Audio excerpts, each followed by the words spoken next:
Operation میں GLOF کے ممکنہ خطرے کے پیش نظر چیف سیکرٹری خیبر پختونخوا کی خصوصی ہدایت پر ڈپٹی کمشنر اپر چترال حسیب الرحمان خلیل نے ریشن کا دورہ کیا۔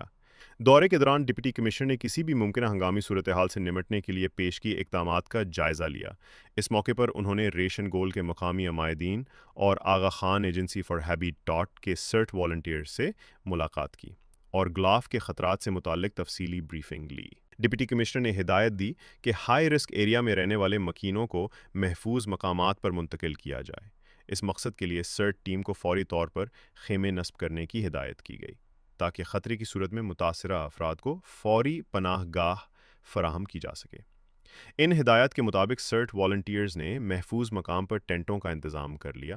مقامی لوگوں نے اس موقع پر مطالبہ کیا کہ ریشن گول کے لیے ایک پیدل راستہ تعمیر کیا جائے تاکہ سیلاب کے دوران علاقہ کٹنے کی صورت میں لوگوں کو آمد و رفت میں دشواری نہ ہو۔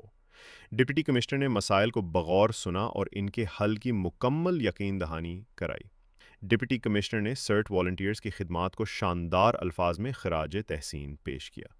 آخر میں علاقے کے عوام نے بھی ڈپٹی کمشنر اپر چترال اور انتظامیہ کے بروقت اقدامات پر شکریہ ادا کیا۔ میں